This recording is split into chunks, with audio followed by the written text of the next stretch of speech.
అండి ఈరోజు చేపల కూర స్పెషల్ అండి. ఉల్లిపాయలు, పచ్చిమిరపకాయలు, చింతపండు, కొబ్బరి గసాల పేస్ట్, అల్లం వెల్లిపాయ పేస్ట్, పసుపు, కొత్తిమీర, సాల్ట్, కారం, ఆయిల్. ఇది 2 కిలోల చేప అండి. వైట్ తెల్ల చేప అంటాం కదా, ఇది జన. ఎంత వచ్చిందో చూడండి, 1/2 కిలో పైకి ఇదే ఉంది.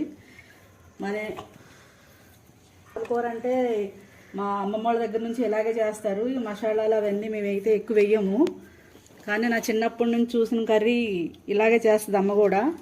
చాలా బాగుంటుంది, ఒకసారి ట్రై చేయండి తప్పకుండా. ఈ కర్రీ చేసి చూపిస్తానండి.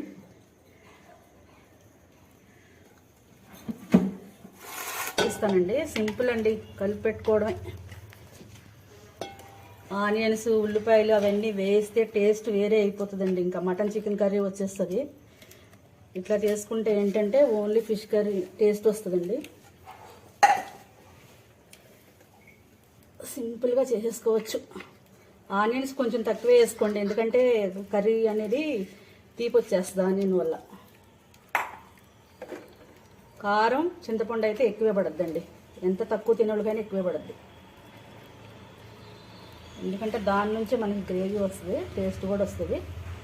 నేనైతే బాగానే వేస్తాను. అందాజుగా వేసేసుకోండి. సాల్ట్ కూడా చాలపోతే లాస్ట్లో వేసుకుందరు. కానీ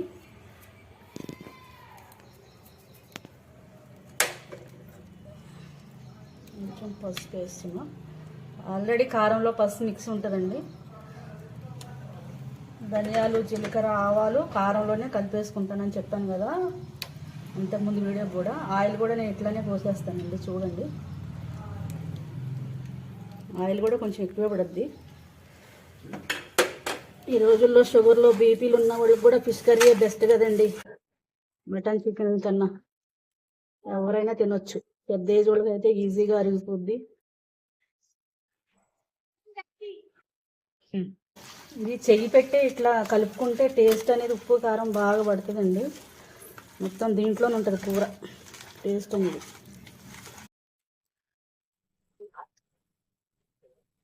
ఈ వాటర్ వేసి స్టవ్ పైన ఒక 10 మినిట్స్ పెడితే ఏమవుతుందంటే ఉల్లిపాయ అనేది చక్కగా మగ్గిపోద్ది. తర్వాత చింతపండు పోయాలండి, స్టార్టింగే పోయొద్దు, ఉల్లిపాయ మగ్గదు.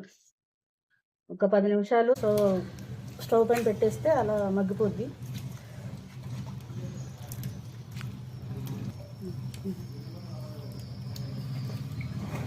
చేపల కూర కట్టెల పొయ్యి మీద వండితే బాగుంటుందని కట్టెల పొయ్యి మీద చేస్తున్నామండి.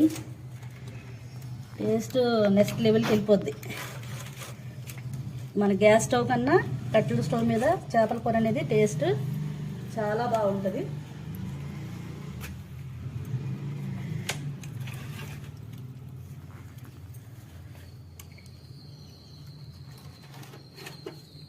ఒక 10 నిమిషాలు ఈ స్టవ్ పైన కట్టెల పొయ్యి మీద పెట్టుకున్న తర్వాత మగ్గిన తర్వాత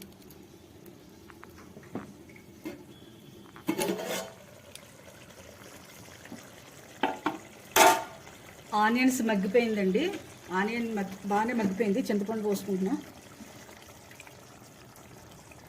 చింతపండు కూడా ఎక్కువే పడుతుందండి.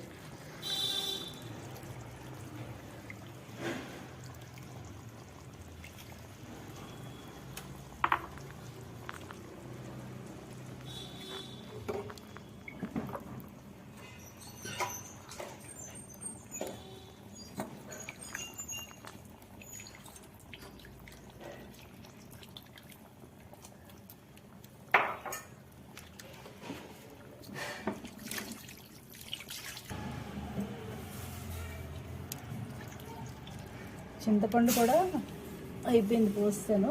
ఇంకొక 10 మినిట్స్ ఉడికితే సరిపోద్దండి. ఒక్కసారి మనం ఇట్లా తిప్పుకొని అన్నీ కలిసేటట్టు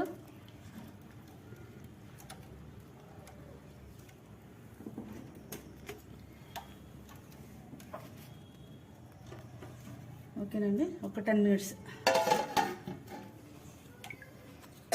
కొబ్బరి గసగసాలు మీ ఆప్షన్ అది, కానీ టేస్ట్ బాగుంటుంది. నిల్వ ఉండాలి, ఒక 2 రోజులు తినాలి అంటే కనుక ఇవి అవాయిడ్ చేయండి, వేయద్దు. ఓన్లీ టేస్ట్ కోసం కొంచెం మాకు ఈ సిటీలో కట్టెలు ఎక్కడ దొరుకుతాయండి, ఏదో ప్రయత్నించి కట్టెల పొయ్యి మీద చేస్తున్నాం.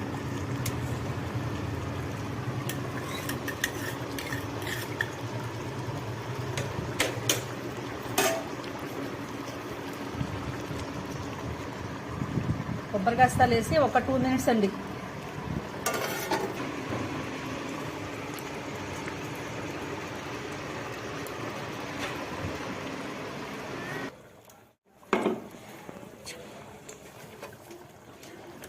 కర్రీ అయిపోవచ్చిందండి. అల్లం వెల్లిపాయ పేస్ట్ లాస్ట్లో వేసుకోవాలి, ఎందుకంటే చేప విడిపోకుండా ఉంటుంది పీస్ అనేది. ఒక 2-3 minutes దించేస్తాం అనంగా అల్లం వెల్లిపాయ పేస్ట్ వేసుకోవాలి, ముందే వేయొద్దండి.